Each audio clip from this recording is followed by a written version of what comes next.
L'éditorial du matin, c'est une réflexion sur l'actualité brûlante, des développements importants, des sujets d'ALIA et d'intégration. C'est tous les matins sur Studio Qualita.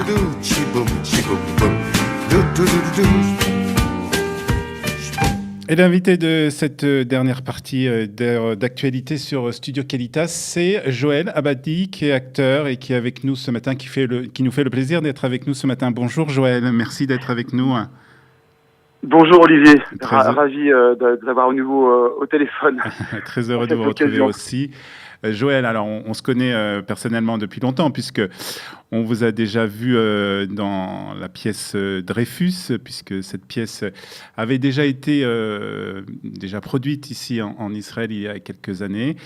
Oui. On va parler des nouvelles représentations que vous avez faites, une représentation qui a eu lieu hier soir, une représentation qui aura lieu ce soir à Jérusalem, une nouvelle pièce plus exactement, et puis, puis Dreyfus aussi qui est reprise. Alors d'abord, on va parler dans le cadre dans lequel se fait ces représentations. C'est un théâtre, le théâtre français de Marc et Valérie Chawat. Oui.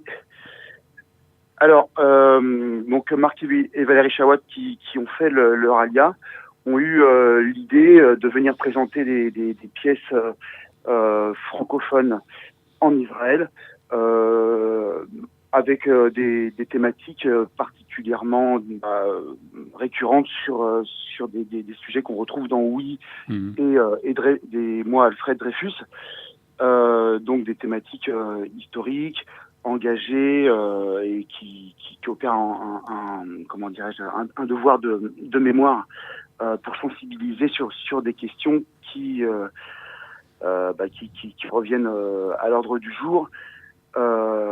Voilà, Donc on a parlé, Valérie et Marc sont déjà venus dans les studios de Studio Qualita pour parler justement de ce projet de théâtre en Israël, de théâtre français, ce qui est aussi important puisque la communauté francophone ici est de plus en plus friande de ce genre de théâtre et de ce genre de pièces. On va parler plus ou moins avec vous plus de ces deux pièces que vous allez jouer. Il y a d'abord une pièce qui s'appelle Oui, que je ne connais pas du tout personnellement, Dreyfus que je connais. Alors parlez-nous d'abord de cette pièce Oui, de quoi il s'agit. Alors oui, donc c'est une pièce avec deux comédiens, et c'est une pièce qui reprend une anecdote qui était au départ une anecdote réelle, qui a été évidemment dramatisée par l'auteur Gabriel Harou, et donc qui raconte l'histoire de deux personnes qui se retrouvent dans un camp allemand en 1944. Ils ont tous les deux été placés dans une cellule la veille de leur exécution. Et en fait, à chacun on dit si tu tues ton co-détenu, tu auras la vie sauve. Il se trouve qu'il y a un couteau dans la cellule. Et en fait, cerise sur le gâteau, les personnages découvrent, pas tout de suite évidemment, ils ne le savent pas dès le départ, ils découvrent alors que l'un est juif et l'autre est un ancien Essa, donc qui est incarcéré depuis 10 ans, depuis la nuit des longs couteaux. Voilà, donc que va-t-il se passer? Tout est fait pour qu'il s'oppose, pour qu'il se haïsse et s'entretue.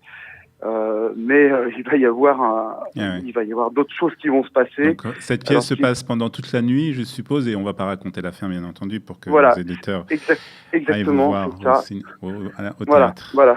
D'accord. Et la seconde pièce, c'est Moi Dreyfus. Donc, elle a une pièce qui a été déjà, donc, comme j'ai dit, jouée plusieurs fois en Israël, et puis aussi, vous l'avez jouée plusieurs fois dans différents théâtres en France. C'est la correspondance entre donc Dreyfus, le capitaine Dreyfus, et sa femme, lorsque lui, il était, rappelez-moi, au bagne où c'était le bagne ? À l'île du Diable. À l'île du Diable. Voilà. Donc, et là, vous êtes seul sur scène. Oui, c'est un seul en scène, mais en fait, accompagné d'une vidéoprojection et de nombreuses voix off, notamment la voix de la femme du capitaine Dreyfus, Lucie Dreyfus. Qui lit ses lettres. qui joue les lettres. C'est un petit peu un moyen de retranscrire la solitude dans laquelle se trouvait le capitaine Dreyfus pendant ces 5 années d'incarcération. À préciser qu'il est quand même resté d'abord près d'un an en France, avant d'être envoyé en Guyane, et on a retranscrit aussi la période où il était en France. Mais bon, il est quand même resté près de 4 ans en Guyane, et c'est vrai que c'est ça qui a marqué les esprits. Voilà. Et donc cette solitude qui a été une solitude qui l'a torturé, parce qu'il n'avait même pas le droit de parler à ses gardiens. Ces gardiens, les gens qui devaient l'entourer ne pouvaient pas lui donner d'informations, ne pouvaient pas s'adresser à lui. C'était une forme de torture psychologique. En plus, évidemment, lui était convaincu de son innocence. Et tout le monde le considérait comme un coupable irrécupérable. Et en fait, c'est la correspondance qu'il a eue avec sa femme qui l'a sauvé de cet enfer dans lequel il aurait pu sombrer, dépérir physiquement parce que ses conditions étaient très dures, mais aussi psychologiquement, il aurait pu sombrer dans la folie. Et c'est sa femme, l'amour qu'elle lui a porté à travers ses lettres, qui lui ont permis de rester en vie et de mener ce combat dont on a ce merveilleux témoignage. Ouais, c'est un très beau spectacle, en tout cas une très belle prestation aussi de votre part, de Dreyfus. Oui, sera joué ce soir, donc mardi soir, à Netanya. Dreyfus, les dates ?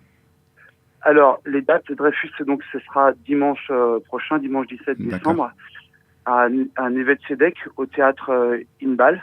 Oui. Et lundi 18 décembre, au théâtre RAN à Jérusalem. Alors, Joël, on va presque terminer cette interview, mais je suis obligé de vous demander avant, qu'est-ce que ça vous fait de jouer en Israël ? Alors, je l'ai revu hier au cours de la représentation, mais j'en avais l'expérience évidemment pendant les précédentes tournées avec Dreyfus. C'est quelque chose de très très fort, surtout présenter ce type de thématique ici en Israël, ça crée quand même une dimension qu'on n'avait pas à ce point en France.